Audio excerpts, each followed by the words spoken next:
Hello, Keith Rucker at VintageMachinery.org.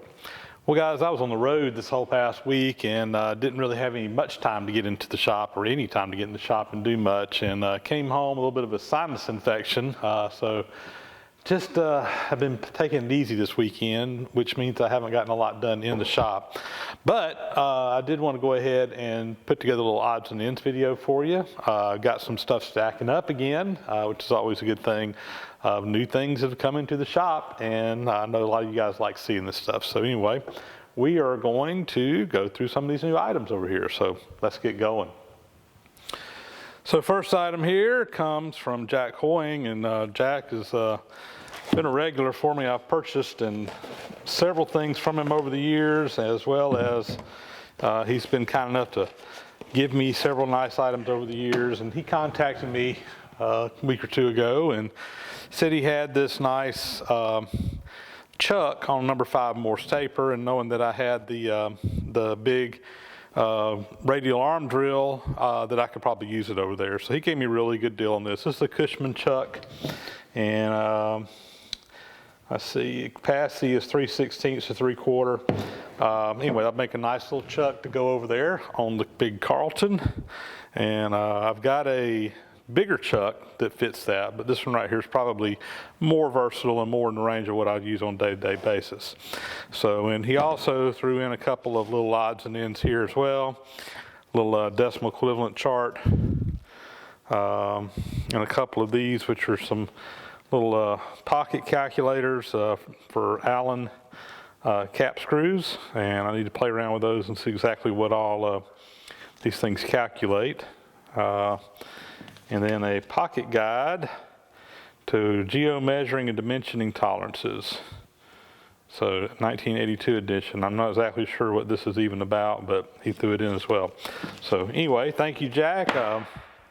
Appreciate the opportunity to pick up a nice chuck over there. This one's in great shape and should serve me well.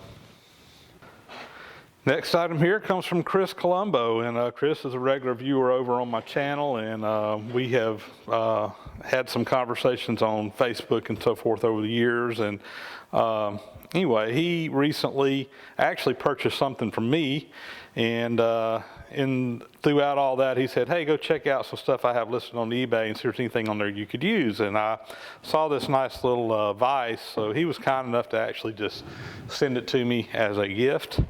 And this one is made by Russ Vise. It's a commercially made unit, it looks like. And of course, this is something you could use over on the surface grinder for doing custom grinding if you need to do like 90-degree angles. So in theory, this thing should be ground in perfectly square. And you can, of course, put something in here, grind one side, flip it over on the side, put down the mag chuck, grind the other side, and square those things up. So this is a must-have tool to use over on the surface grinder, and I actually didn't have a good vise like this to use with my surface grinder. I've got one, but it's actually messed up, and I just haven't taken the time to fix it. It's going to be a pretty involved project, but with this one here is going to actually do everything I need for it to do. So anyway, I'm pretty excited to have this. This is something I've actually been on the lookout for now. To find a good little machinist vise like this for doing grinding work. And anyway, Chris sent along a really nice one here. So thank you, Chris, for that. I really appreciate it. And you'll probably be seeing this in some videos at some point in time, doing some grinding work over on the surface grinder.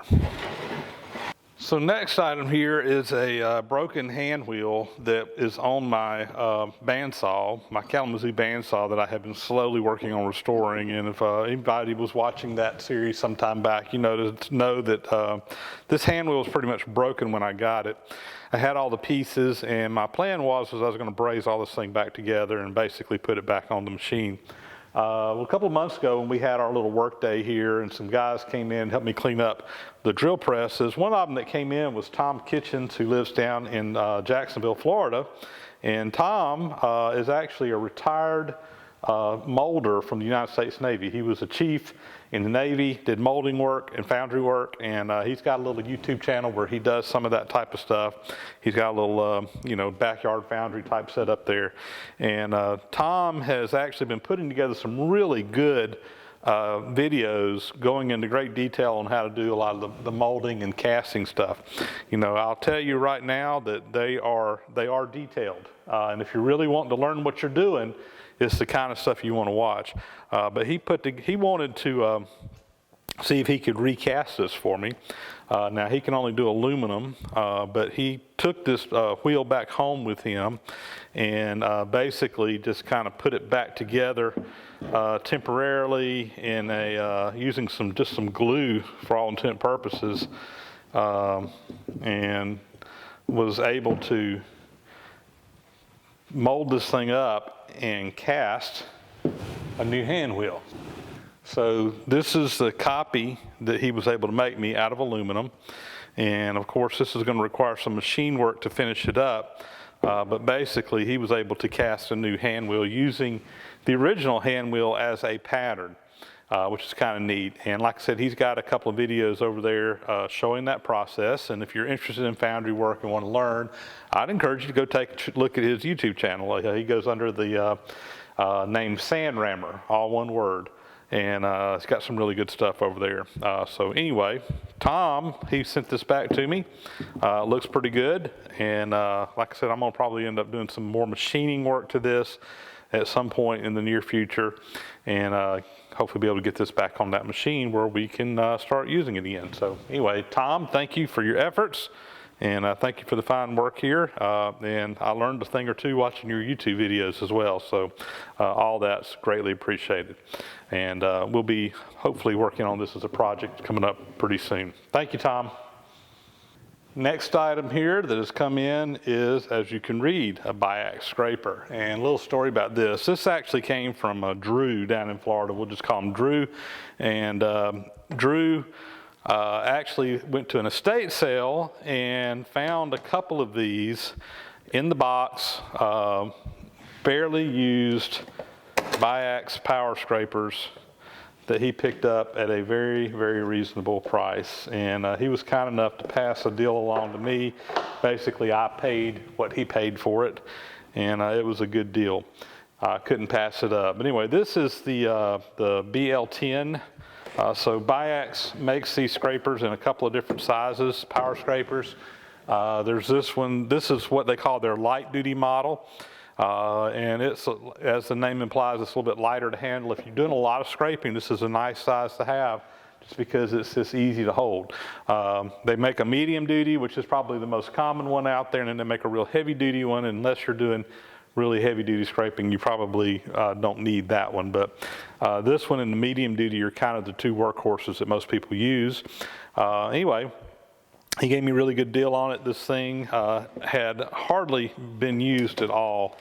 It has been out of the box, but not by much, and even came with a nice set of blades that go with it. So we got the different sizes of the blades that go on the scraper, as well as some of these that hold carbide inserts, and there's even some carbide inserts that you can then put in here, down here in the bottom. There's a control gauge in here. Just this set of blades is worth quite a bit of money. And anyway, he gave me a really good deal on both the blades and the scraper here. So anyway, I'm glad to have this.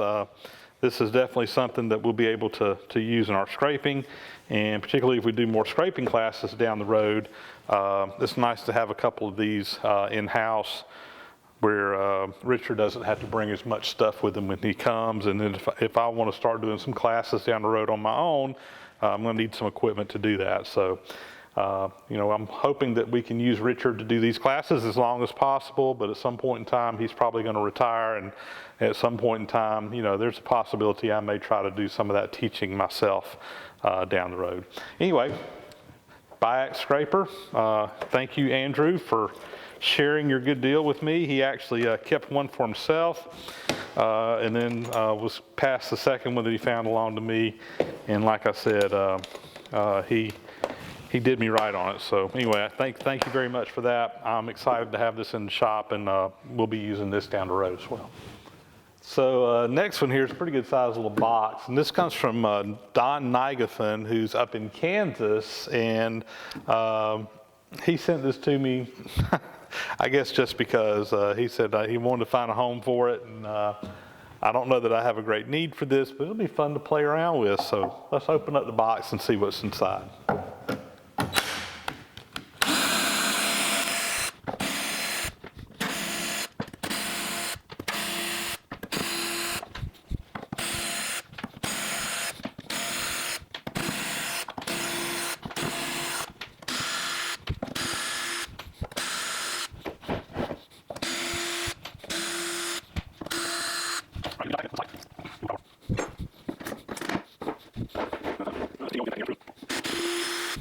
Well, Don, I got her unpacked, and I can say thank you for doing a good job on the packing. That was a lot of work to get it undone, but I appreciate the efforts there to make sure it arrives safe.